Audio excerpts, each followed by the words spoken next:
ourselves being sort of pushed around, um, having emotional reactivity that's a little heightened. Not heightened like excitement, that's a fun one, but heightened like frustrated, or our emotional system just kind of gets overwhelmed. Then I'm sort of aware that my creation or the opportunities that I notice might be coming from a less conscious and more disconnected space. So that's kind of how I compare and contrast how I notice opportunities and where I'm at when I'm noticing those opportunities, because I'll do something different based on where I'm at. So if I'm in that sort of conscious aware space of noticing opportunities, I do so from a pretty neutral space. So I'm not necessarily judging them, good, bad, right, wrong, the best, the worst, I should, I shouldn't. I'm just observing them rather neutrally, considering what it might mean, imagining what that could be about, and just sort of staying present with it. Again, as opposed to when I notice opportunities in a space where I'm feeling pushed around or overwhelmed or a little more reactive, then those opportunities might be met with fear, anxiety, frustration, anger. And I might start describing things as a struggle or a challenge, as opposed to describing things as new information. I wonder what will happen. This is interesting. I wonder what I think about that, or I wonder what might come my way about that. So that's kind of how I go back and forth in noticing those opportunities. And I've added a couple place of sitting down and saying, okay, what do I need to know, or what is coming through, or what's bothering me? Because we can get into just a habit conditioning response of life, and to be able to stop and pause and get to that place of what is this pressure. I think we started last year, a year ago, when I gathered a group of leaders together here. And that's exactly how it was coming through. I was feeling this pressure to gather and initiate something. Um, it's not always easy being an initiator, and that's what I find myself doing a lot. And that's often where it comes from, is this pressure of some sort that feels like I need to listen. And I have found now recently that um, when I do pause, those things that I have forgotten, they come up into my awareness, Yep. and they're important. They're important to act on them. So it's not something that is, that's part of that golden rule of finding the gold, what's important, but not being pressure filled. And so being able to take the time to really listen to that gold time management of life is really important. Put together a slide about, once we do start to listen, we can know it in our bones. I mean, it's really hard to discern at times. Am I just making this up? Is this old conditioning? How do you make decisions in life in lots of different ways?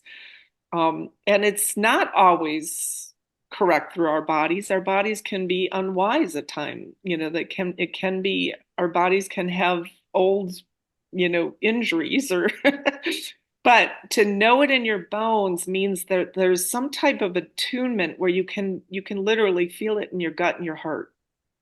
And there's that space of, this feels really good. This just feels really good. And so I have a little diagram of how to get to that space of, this feels really good. And I like to use our inner ecosystem. What is our inner ecosystem, and how do we connect with the movement of nature? broad scope. We are a movement of nature, and understanding that we're a movement of nature helps us broaden beyond the self perspective only and get into something that helps to move energy and move things. It's really fun when you identify or you listen together with a group of people, or you listen with a partner, or you listen with a dance partner, and you're in that co-creative zone. And when you can find that together, through the stillness or through the silence and the presencing together, it just magnifies the experience. And so that's that Absolutely. co-creative. Had that experience with a large group of people at the end of last year, and it was hands down one of the most incredible experiences I've ever had. So Yes. 100% agree. Every time I gather with any individuals where we can kind of align our still quiet energy and tension together, Right. just Right. makes things bigger, brighter, more Yeah. interesting, more full. I've spoken at Master Chun Yilin's Chi conferences, his world conferences, and when I walk in, there's an actual Chi field that feels very harmonious, Yes. and it feels like I'm just navigating through all this rich, beautiful energy. And so when I was able to talk about the movement of life and really get people engaged in a co-creative dance, it just helped so much. Some people were feeling some stuckness in their bodies still and just trying to understand it. They started to dance and get into joy and that connection of co-creation, and it's gone. Yeah. So yeah. Yeah. The movement is really helpful to open the body up and the energies up, different ways of accessing that. But those movements are so helpful, just personally on a one-to-one, but also in that collective space for certain. So this kind of demonstrates some of that, because when we do start to drop into that larger perspective of beyond just the self, then we can connect to a larger ecosystem of Yes. connection, and we can feel that integrated connection. So it sounds like it's a very quiet place of self, but that's like the gateway, the portal Yeah. into feeling that interconnection. And so I have a second slide of, once you get into knowing it inside yourself, knowing it in your bones, then it starts to move and generate out. And then you have greater impact.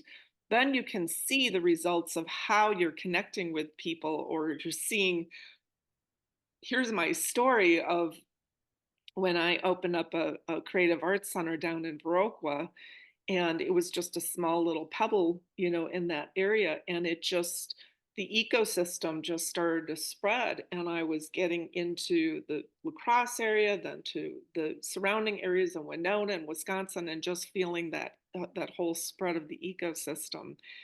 And so that's, grow where you are planted. Yeah. It's part of that. So getting into that space where you're landing, you're having an ecosystem of, of impact that's making connections. And it's fun to notice you're listening to the field and feeling connected to it. But, to be able to connect with people in that realm is just such it's so heart filling, and knows that we know that we're doing that from an intentional, aware, bigger place than just ourselves. And Absolutely. that's part of what Wise Leader is about, is Yeah.